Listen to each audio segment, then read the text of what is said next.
Dear audience, now I'd like to invite Fiza Rahmani for a Urdu speech based on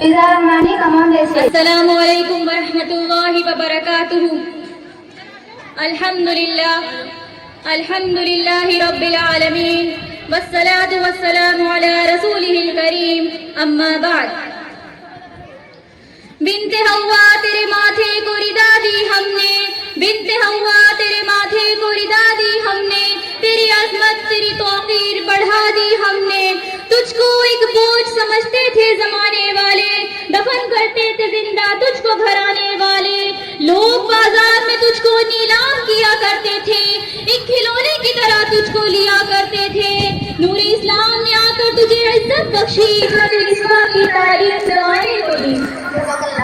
جناب صدر، اساتذہ اکرام، بسامعین ادب، میری گفتگو کا محور ہے اسلام میں عورتوں کے حقوق ماضی و حال کے آئینے میں.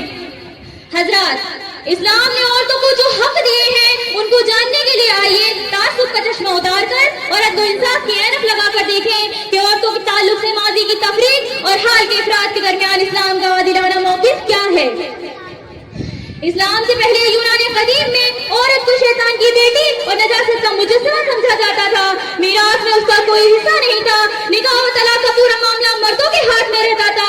شوہر کے مال میں تصرف کو اسے کوئی حق نہیں تھا. حصول طلاق اور خلا کا بھی اسے حق حاصل نہیں تھا.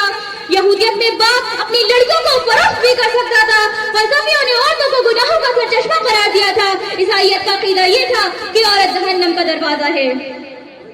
ایسے نازک حالات میں رحمت للعالمین کی شکل میں امید کا ایک سورج نکلتا ہے جو عورتوں کے حقوق کی کرنیں اس طرح بکھیرتا ہے: الدنیا متاع وخیر متاعها المرأة الصالحة. دنیا کی تمام چیزوں میں سب سے بہترین چیز نیک عورت ہے.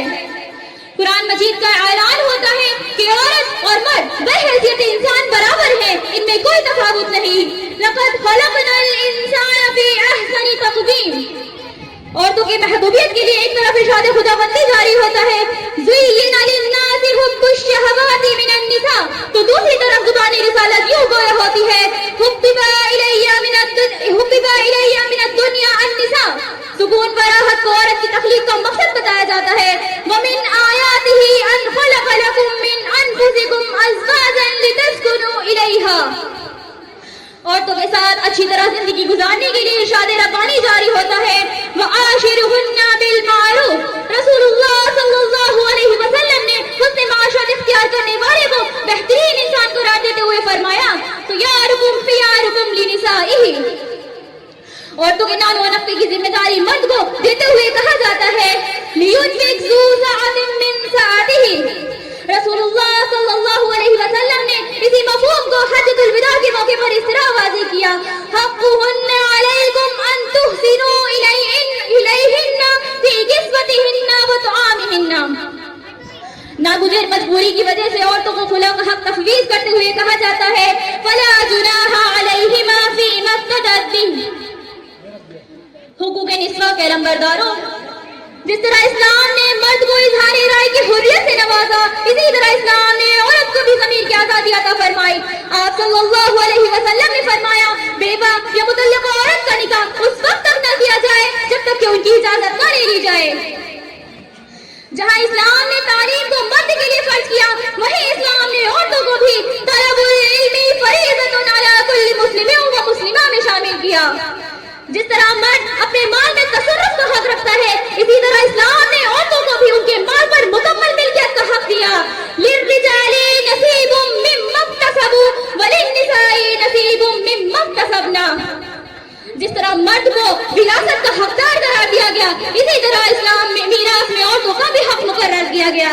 للذکر مثل حظ الانثیین. احکام الہی کے محافظوں، اسلام کا عورتوں پر یہ احسان ہے کہ اس نے ان کی حیثیت کو ہمیشہ کے لیے محفوظ و محترم بنا دیا. اسلام نے عورتوں کو پوچھا ہے بازار میں ماری ماری پھرانے کے بجائے ان کو عزت و وقار کے ساتھ گھر کی ملکہ بنا کر بٹھا دیا.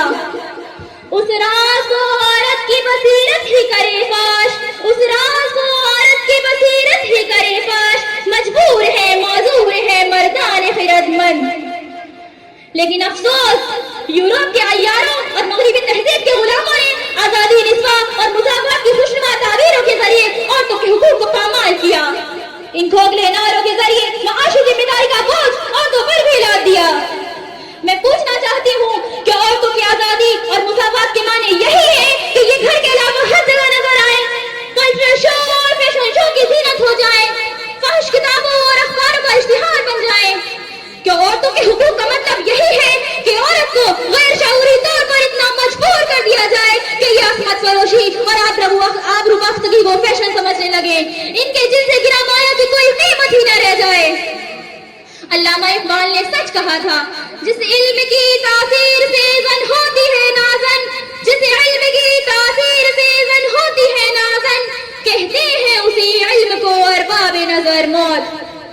بہت خوب ماشاءاللہ، بہت فخر دے، بہت خوب ماشاءاللہ. میں اپنی بہنوں کو یہ دعوت فکر دے کر رخصت ہوتی ہوں.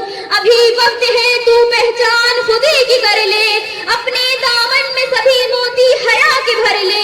اپنا معیار پھر تجھ کو بنانا ہوگا، مغربی طرز سے دامن کو بچانا ہوگا. ہاتھ میں گر تو اٹھا لے گی نشان عظمت، پھر تیرے پاس چلی آئے گی ساری عزت.